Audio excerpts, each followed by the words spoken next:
Bonjour les amis, bienvenue dans les documentaires de la forêt de Théo. Aujourd'hui nous allons parler de la Jeunette, le fantôme tacheté de nos forêts. C'est parti! Dans les forêts silencieuses, les vieux murs de pierre, les gorges, les maquis et les chemins oubliés, vit un animal que presque personne ne voit. Elle sort surtout quand la lumière disparaît.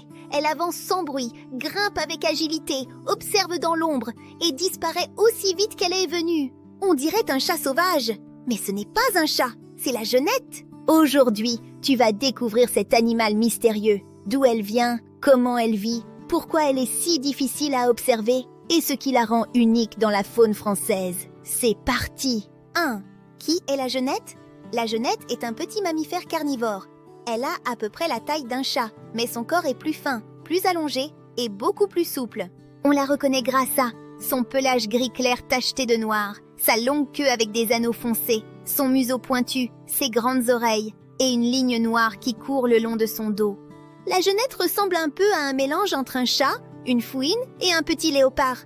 Mais en réalité, elle appartient à une famille différente, les Viverridae. Et chose étonnante, en Europe, la Jeunette est la seule représentante de cette famille. 2. Un animal discret, presque invisible. La Jeunette est très difficile à observer. Pourquoi? Parce qu'elle est discrète, silencieuse, solitaire et surtout active la nuit ou au crépuscule. Pendant la journée, elle se cache.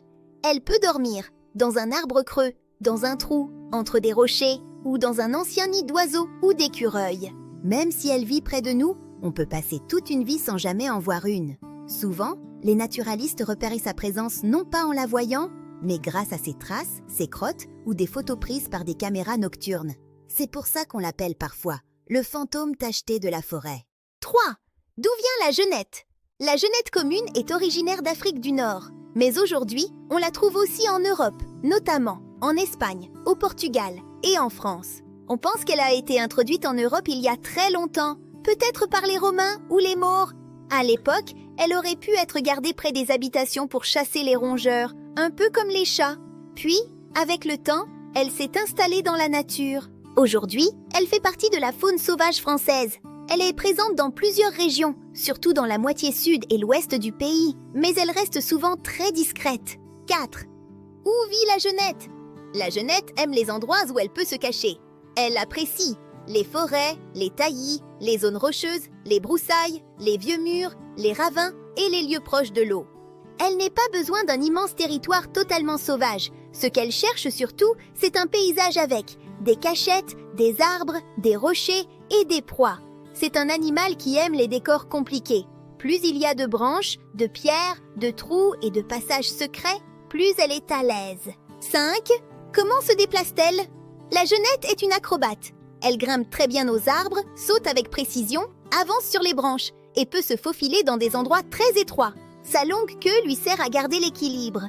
Quand elle se déplace, elle semble légère, presque liquide. Elle peut passer du sol à un tronc, d'un tronc à un mur, d'un mur à une branche, sans faire le moindre bruit. C'est l'un de ses grands talents, être rapide, souple et silencieuse. Elle n'a pas besoin d'impressionner, elle préfère ne pas être vue. 6. Que mange la Jeunette? La Jeunette est principalement carnivore. Elle chasse surtout de petits animaux, comme des souris, des mulots, des campagnols, des oiseaux, des lézards, des amphibiens, des insectes et parfois même de petits lapins. Mais elle peut aussi manger quelques fruits ou baies. C'est une chasseuse opportuniste. Cela veut dire qu'elle s'adapte à ce qu'elle trouve.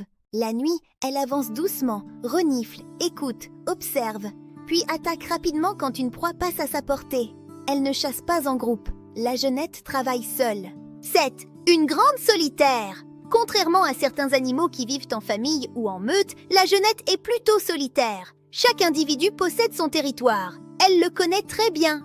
Elle sait où se cacher, où chasser, où grimper, où boire et où passer sans se faire remarquer. Elle laisse aussi des marques odorantes pour communiquer avec les autres Jeunettes. Même si elle est discrète, elle laisse des messages invisibles. Pour nous, la forêt semble silencieuse. Mais pour elle, elle est remplie d'odeurs, de pistes et d'informations. 8. La Jeunette est-elle dangereuse? Non. La Jeunette est un animal sauvage, mais elle n'est pas dangereuse pour l'humain. Elle préfère fuir plutôt que se battre. Si elle entend un bruit, si elle sent une présence ou si elle se sent observée, elle disparaît. La meilleure façon de la protéger, c'est de ne pas essayer de l'approcher. Il ne faut pas la capturer, ni la nourrir, ni la garder comme animal de compagnie. La genette est faite pour vivre libre, dans la nature, avec ses cachettes et ses chemins secrets. 9. Pourquoi la genette est unique? La genette est unique parce qu'elle semble venir d'un autre monde. Elle a l'élégance d'un chat, la souplesse d'une martre, la discrétion d'un renard et le pelage d'un petit félin sauvage. Mais elle n'est aucun de ces animaux. Elle est la genette. Ce qui la rend fascinante, c'est qu'elle vit parfois tout près de nous, sans qu'on le sache. Elle peut traverser une forêt, un vieux village, un talus, un mur de pierre, et rester invisible. C'est une spécialiste du secret. La genette est l'un des animaux les plus mystérieux de France. Petite, agile, silencieuse et tachetée, elle parcourt la nuit comme une ombre vivante. Elle chasse, grimpe, observe et disparaît avant même qu'on ait eu le temps de la voir. Elle nous rappelle que la nature cache encore des merveilles, même près de chez nous. La prochaine fois que tu te promèneras près d'une forêt, d'un vieux mur ou d'un chemin bordé de rochers, regarde bien. Peut-être qu'au cœur de la nuit, une genette est déjà passée là, sans bruit, sans trace visible, comme un petit fantôme tacheté. Te voilà désormais expert de la genette. Je te souhaite une bonne journée et je te dis à bientôt dans la forêt de Théo.